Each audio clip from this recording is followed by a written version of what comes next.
Everything changed in an instant when I heard my husband's harsh tone over the phone. He sharply questioned why I always fell apart when he needed me the most, completely indifferent to the fact that I was in the hospital, worried sick about our baby's well-being.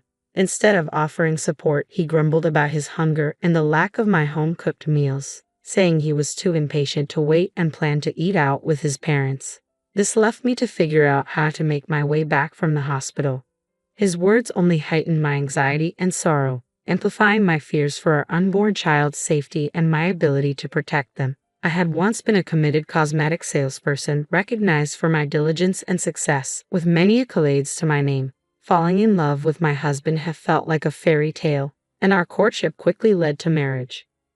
But after discovering my pregnancy, I faced the difficult decision to leave my job to reduce the risk of miscarriage, prioritizing the well-being of our future family. As my pregnancy progressed, my husband's support dwindled. The initial excitement had given way to irritation, and daily tasks became Herculean efforts. I struggled to meet his expectations, and his constant inquiries about lunch, along with his dismissive comments about the simple meals I managed to prepare, left me feeling disheartened. He trivialized my pregnancy challenges, refusing to acknowledge them as legitimate health concerns, which made me feel isolated and unsupported. This was a stark departure from the man I had fallen deeply in love with. He stopped attending doctor's appointments and showed little interest in the household duties that became increasingly difficult for me. Our home, once a haven of love and respect, had turned into a battleground of constant strife as I fought to safeguard both myself and our baby. Despite these trials, I clung to the hope that understanding and patience would return to our relationship. Perhaps he was just overwhelmed and stressed from mentoring a newcomer at work. I reassured myself that things might improve once the baby arrived and his workload eased. I often whispered words of encouragement to my growing belly, trying to maintain a positive outlook despite my physical discomfort and the tension at home. Unfortunately, my husband's behavior didn't improve. To make matters worse, my in-laws began dropping by unannounced, complicating everything further. They would critique the cleanliness of our home and express concern about how we would manage with the baby, yet they still expected immediate service when it came to meals. These visits left me feeling defeated and anxious, and my husband siding with their criticisms only deepened my sense of inadequacy. One day, while heavily pregnant, I went out to buy groceries but ended up collapsing from sheer exhaustion. When I regained consciousness in the hospital, relief washed over me to hear that our baby was unharmed, but the doctor advised several days of rest. I noticed missed calls from my husband on my phone, hoping for some sign of his concern when I returned his call. Instead of comfort, his first words were sharp and accusatory. "Where have you been?" His indifference to my well-being and our baby's safety chilled me to the bone. I tried to explain. "I'm sorry. I collapsed at the store and found myself in the hospital. They had put me on IV fluids and wanted me to stay for a few days to recover." When I called my husband to explain, his response was curt and lacking any empathy. "You collapse and I'm supposed to care. Why don't you answer when I call?" "You're so slow," he retorted, worsening my distress. Overwhelmed by his harshness, I pleaded, "Please stop yelling. It's not good for the baby." But he dismissed my concerns, continuing to complain, "We're starving here waiting for your awful cooking, and you're just relaxing in the hospital." It was clear that he preferred dining out with his parents rather than being there for me in my time of need. This realization only deepened the stark negativity surrounding our home environment, an atmosphere I feared would envelop our child. The sharp sting of my husband's anger and apparent indifference felt crushing. I hung up the phone, feeling utterly abandoned and heartbroken as I shuffled back to my hospital room, tears flooding my cheeks, a stark reflection of my vulnerability. In that low moment, a familiar, comforting voice reached out to me. "Are you okay?" Looking up, I saw Elizabeth, a cherished acquaintance from my days as a cosmetic salesperson, extending a comforting towel toward me. Seeing her again brought me an immense sense of relief and warmth. "Elizabeth, it's you. I'm so glad you remember me." Our unexpected meeting felt like a beacon of kindness and connection in my darkest hour. To me, Elizabeth was more than just a client. After a difficult divorce that had eroded her confidence and led her to shun makeup completely, I had approached her at the cosmetics counter one day, eager to help her rediscover some joy in self-care. The transformation wasn't just about her appearance. It revitalized her self-esteem and marked a significant step in her emotional recovery. Over time, Elizabeth became a friend rather than just a client. However, about 6 years before I resigned from my job, Elizabeth stopped visiting, and I often wondered about her whereabouts. Now, here she was, offering support when I needed it most. I had been hoping to reconnect with you, Elizabeth. I admitted I was surprised yet grateful as Elizabeth explained her absence. I'm sorry for just showing up out of the blue, she said. I've been working abroad, running a business overseas. It's been hectic and I haven't had a chance to enjoy summer or good food in ages. Her words trailed off, but her presence was a profound comfort, reminding me of the bonds that could sustain me through tough times. When Elizabeth mentioned she had just returned and sought me out, her laughter lightened the mood. Believe it or not, right after I got back, I tried to find you, she chuckled. It turned out that Elizabeth had returned with a mild health scare, a phthisis, which fortunately had been caught early and was easily treatable with medication. If this had happened while I was still overseas, the treatment costs would have been astronomical, she explained. So, in a way, I'm glad it happened here.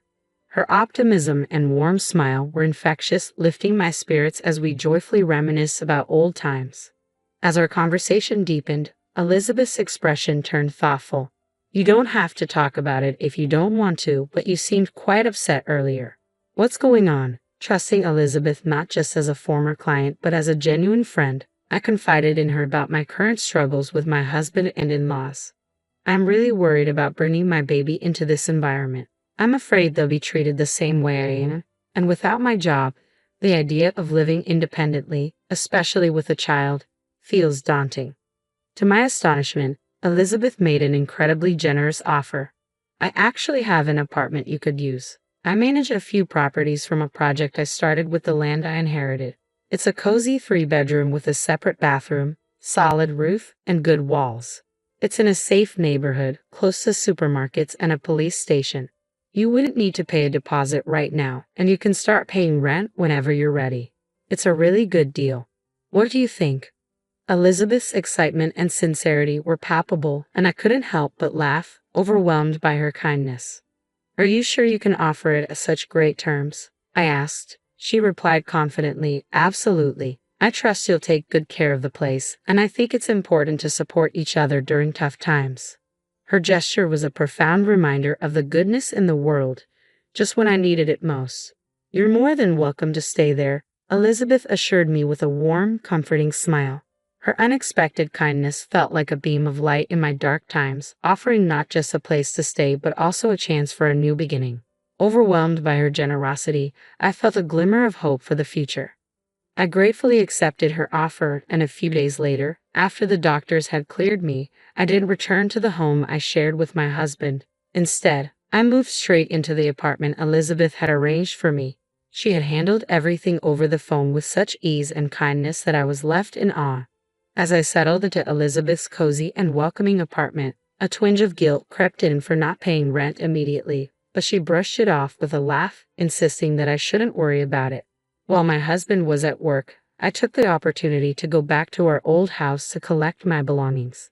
The place felt strangely hollow and abandoned, mirroring the emptiness inside me. But Elizabeth's support extended far beyond just providing shelter. She connected me with a lawyer who had previously helped her, which solidified my decision to file for divorce. The lawyer was encouraging, and with each visit to the hospital confirming my baby's health, my resolve strengthened. One day, as I was leaving the hospital, my heart sank at the sight of my husband, John, waiting for me. Panic set in, and despite my attempts to leave quickly, my pregnancy slowed me down. He confronted me, demanding answers about the lawyer and our new living arrangement. Gripping my arm tightly, stating my ground, I insisted that any discussions about divorce, compensation, or child support should be conducted through my lawyer. I refused to go home with him. Just then, a young woman named Lisa intervened. She introduced herself and stepped protectively in front of me, her tense interaction with John revealing an underlying strain. Lisa firmly told him that he couldn't force me to leave against my will. Her bold stance was a stark contrast to my vulnerability, providing an unexpected layer of support when I needed it most. Lisa's firm resolve, coupled with her threat to call the police, dramatically shifted the dynamics of the situation, giving me the much-needed boost of hope and courage to stand my ground.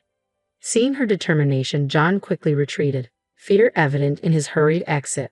Overwhelmed with relief, my knees nearly gave way beneath me. Lisa promptly came over to support me, asking with genuine concern, "Are you okay?" I apologized, feeling a rush of emotions, but she brushed it off and immediately hailed a taxi to ensure I got home safely. Despite my protests about troubling her, she reassured me it was no bother at all. When I shared my address with her, she was surprised to discover that I lived just below her. What a serendipitous twist that we were neighbors. Lisa, always cheerful and kind, revealed that she was a new employee at John's workplace. She had reported his inappropriate conduct, which had resulted in him being stripped of his mentorship role. John had a history of insensitivity, especially towards female colleagues, often making inappropriate remarks about personal matters such as menstruation and marriage. Lisa confided that the issues with John extended beyond professional boundaries, something I had painfully experienced during my pregnancy. In the 2 weeks since our encounter, Lisa and I had grown close, frequently sharing meals and conversations. She informed me that due to multiple complaints, John had been reassigned to a subsidiary of the company. Intriguingly, Lisa turned out to be the daughter of Elizabeth, the very Elizabeth who owned the apartment I was now living in. I was staying in the apartment, reflecting on how John had often boastfully mentioned managing Elizabeth's account, only to face a demotion due to his poor conduct.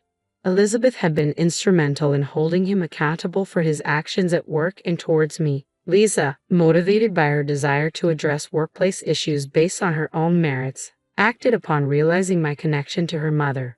Elizabeth encouraged Lisa to take proactive steps, emphasizing the importance of standing up against inappropriate behavior in any environment.